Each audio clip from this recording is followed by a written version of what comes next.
کسی بشر میں ہزار خامی، اگر جو دیکھو تو چپ ہی رہنا۔ کسی بشر کا جو راز پاؤ یا عیب دیکھو تو چپ ہی رہنا۔ جواز یہ ہے، دلیل یہ ہے، ضعیف لمحوں کی لغزشوں کو، حرام نعتوں کی قربتوں کو، ہماری ساری حماقتوں کو، ہماری ساری خباثتوں کو۔ وہ جانتا ہے، وہ دیکھتا ہے، مگر وہ چپ ہے۔ اگر وہ چپ ہے تو میری مانو، وہ کہہ رہا ہے کہ چپ ہی رہنا۔ شیطان کربلا میں کھڑا حضرت امام حسین رضی اللہ تعالیٰ عنہ کا آخری سجدہ دیکھ رہا تھا۔ اچانک آسمان کی طرف دیکھا اور کہا، تیری خدائی کو تو غور سے آج دیکھا ہے، کہاں معلوم تھا کہ نور عالم ایسے ہوتے ہیں۔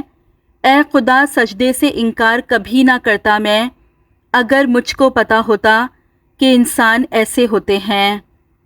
اتنا تو حوصلہ میرے جذبوں کو دے خدا، میں تلخی حیات کا شکوہ نہ کر سکوں، شبنم کی طرح گر کے بھی خاموش ہی رہوں، خوشبو کی طرح درد کا چرچا نہ کر سکوں۔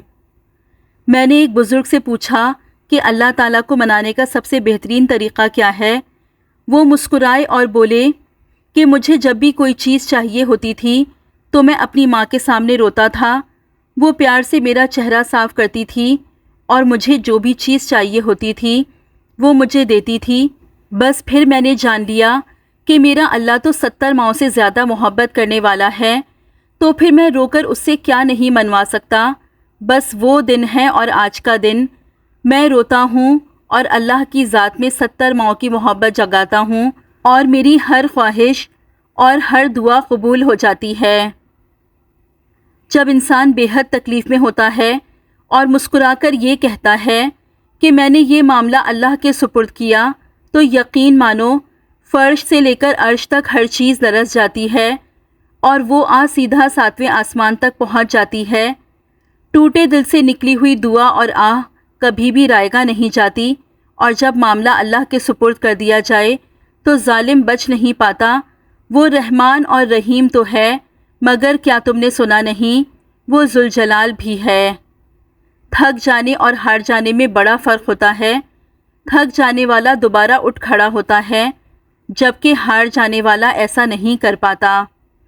آپ کی تکلیف کا بڑھ جانا اس بات کی نشانی ہے، اب اس کے بعد آسانی ہے۔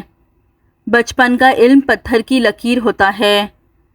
کوئی بھی شخص کسی دوسرے کی جگہ کو نہیں بھر سکتا۔ دلوں میں جگہیں بھی فنگر پرنٹس کی طرح ہیں جو کبھی کسی سے میچ نہیں ہوتی۔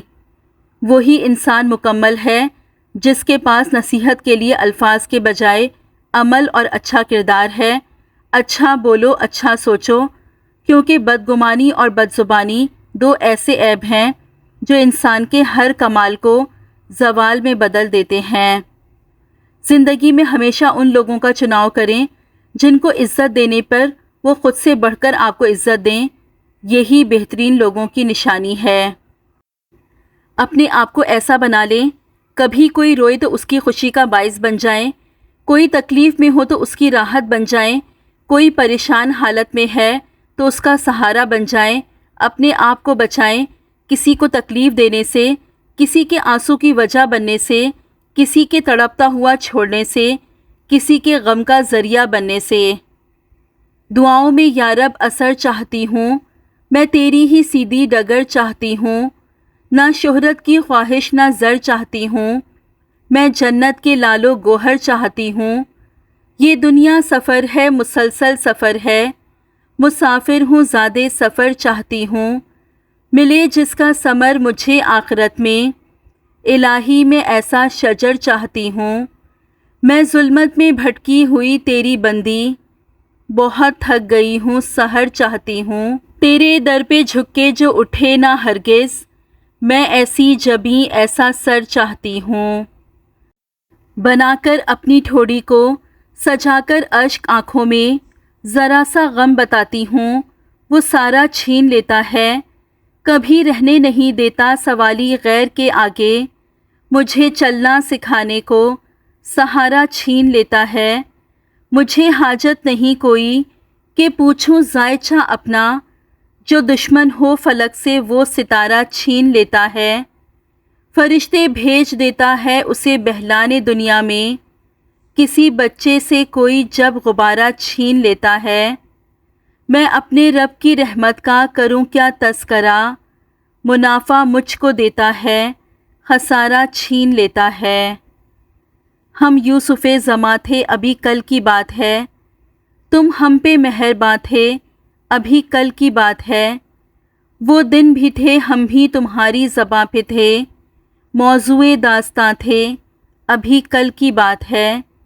اے کاروانے انقلاب و گل تم کو یاد ہو، ہم میرے کارواں تھے ابھی کل کی بات ہے۔ جن دوستوں کی کمی ہے آج حیات میں وہ اپنے درمیاں تھے ابھی کل کی بات ہے۔ کچھ حادثوں سے گر گئے محسن زمین پر، ہم رش کے آسماں تھے ابھی کل کی بات ہے۔ وصیت نامہ لکھنے بیٹھو گے تو آپ کو پتہ چلے گا کہ وہ واحد شخص جس کا آپ کے مال میں کوئی حصہ نہیں وہ آپ خود ہیں، اس لیے جتنا ہو سکے اپنی زندگی میں ہی آخرت کے لیے ذخیرہ کر لو۔ قرآن گواہ ہے کہ وہ سمندر تھا جس نے ڈبویا نہیں، وہ آگ تھی جس نے جلایا نہیں، وہ مچھلی تھی جو ہضم نہ کر سکی، وہ بچہ تھا جو بول پڑا۔ یہ مت کہو کہ یہ نہیں ہو سکتا، بلکہ کہو اے میرے رب میرے لیے آسانی فرما، آمین۔ بد دعا دینے کے لیے منہ سے کچھ کہنے کی ضرورت نہیں ہوتی۔ کوئی آپ کی وجہ سے تڑپ کر رو دے تو سمجھ لینا چاہیے کہ بد دعا دے رہا ہے۔ اللہ کے بندوں کو تکلیف نہ دیں، ان کی بد دعائیں نہ لیں، خوش رہیں، خوشیاں بانٹیں۔ روز و شب کے میلے میں غفلتوں کے مارے ہم بس یہی سمجھتے ہیں کہ ہم نے جس کو دفنایا بس اسی کو مرنا تھا۔ کلو نفس ذائقۃ الموت۔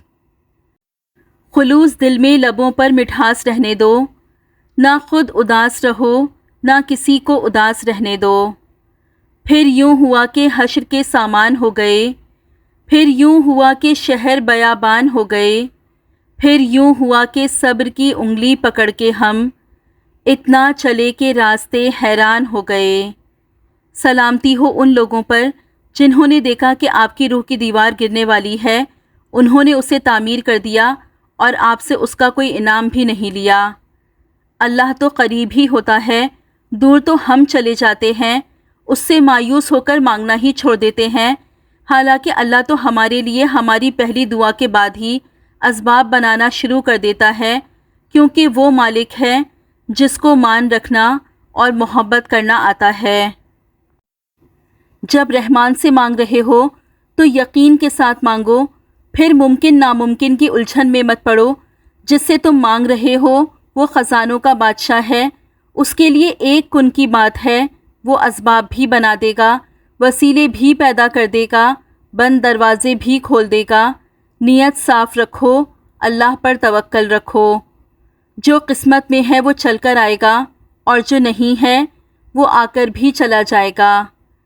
اپنے دن کی ابتدا 3 چیزوں سے کیجیے: کوشش، سچ، یقین۔ کوشش بہتر دن کے لیے، سچائی اپنے کام کے ساتھ، یقین اللہ کی ذات پر۔ دن بھر کے بے شمار لمحوں میں چند لمحے مخصوص رکھیں جس میں آپ اللہ سے باتیں کریں۔ بندے اور اللہ کے درمیان سب سے گہرا خاموش تعلق ہے اور سب سے زیادہ راز بھی اسی میں ہوتے ہیں۔ یقین کی ایک ڈور ٹوٹتی ہے تو اللہ ہمیں فوراً دوسری ڈور سے جوڑ دیتا ہے۔ ہم تھک کر رکتے ہیں تو وہ چلنے کی ایک نئی وجہ دے دیتا ہے۔ وہ ہمیشہ ہمارے ساتھ رہتا ہے، آزمائش کے ساتھ بھی اور آزمائش کے بعد بھی۔ اللہ کے علاوہ کوئی ہماری تکلیف درد نہیں سمجھ سکتا۔ لوگ ہمارا رونا ایک حد تک برداشت کرتے ہیں اور پھر تنگ آ جاتے ہیں۔ لوگ ہمیں صرف نارمل دیکھنا چاہتے ہیں۔ اللہ کے سوا کوئی نہیں سمجھ سکتا کہ ہم کیا محسوس کر رہے ہیں، کیا گزر رہی ہے۔ اللہ کے سوا کسی کے سامنے اپنے دکھ، غم بتانا سراسر بے وقوفی ہے، کیونکہ اس بھاگتی زندگی میں کسی کے پاس اتنا وقت نہیں ہے کہ وہ ہماری تکلیف سنے، اس کو محسوس کرے۔ ایک وقت تھا چھوٹی چھوٹی باتیں بہت محسوس ہوتی تھیں، اس نے یوں کیوں کہا، اس نے ایسا کر دیا۔ وقت نے ایک بات سمجھائی، دنیا میں مختلف مزاج کے لوگ ہیں اور ہم سب کو اپنے مزاج کے مطابق نہیں ڈھال سکتے۔ یہ بھی ضروری نہیں کہ دوسرے آپ کی ہر بات کو سمجھیں، بس جہاں آپ کو لگے کہ اگلے کو سمجھانا فضول ہے، وہاں اپنے الفاظ ضائع کرنے کے بجائے خاموشی اپنائیں اور مسکرا کے آگے بڑھ جائیں کہ زندگی آگے بڑھنے کا نام ہے۔ ایک شادی شدہ عورت کی کامیاب زندگی کا دار و مدار اس کے شوہر پہ ہے۔ شوہر کا تعاون ہو تبھی عورت بسے گی، چاہے محل میں رہے یا جھونپڑے میں۔ رشتوں کا ایک روپ مطلب پرستی بھی ہے۔ کٹ پتلی کی طرح جی حضوری کرتے رہو تو سب ٹھیک، ورنہ رشتہ کچے دھاگے کی طرح ٹوٹ جاتا ہے۔ قبرستان کو قبرستان نہیں بلکہ شہر محبت، محبتوں کا شہر کہنا چاہیے، جہاں قدم قدم پر کسی نہ کسی کی محبت دفن ہے۔ یہ جو مٹی کی ڈھیری لگتی ہے نا، یہ کسی نہ کسی کی جان ہوتی ہے۔ بڑا بننے کے لیے ضروری ہے کہ پہلے چھوٹا بنو، کیونکہ بڑی بڑی عمارتوں کی بنیاد چھوٹی چھوٹی اینٹوں سے بنی ہوتی ہے۔ اچھے لوگوں کی صحبت میں رہ کر ایک عام انسان بھی خاص بن جاتا ہے، جیسے کہ پھولوں کی مالا میں رہ کر دھاگا بھی خوشبو دینے لگتا ہے۔ خوش رہیں، خوشیاں بانٹیں، آنکھوں میں خوشی، لبوں پہ ہنسی، غم کا کہیں نشانہ ہو، آپ کو جہاں کی ساری خوشیاں ملیں جن کی کبھی شام نہ ہو۔ اپنی خوشی کا آغاز باپ کو گلے لگا کر کیا کریں۔ یاد رکھیں، باپ بوڑھا ہو کر نہیں مرتا بلکہ اکیلا ہو کر مرتا ہے۔ بوڑھی والدہ کچھ کرے یا نہ کرے، صرف تخت پر بیٹھی رہے، تب بھی لگتا ہے کہ گھر میں سکون کا ایک گھنا سایہ ہے۔ ماں باپ گھر کی رونق ہوتے ہیں۔ اللہ تعالیٰ ہر کسی کے ماں باپ کو سلامت رکھیں۔ آمین ثم آمین یا رب العالمین۔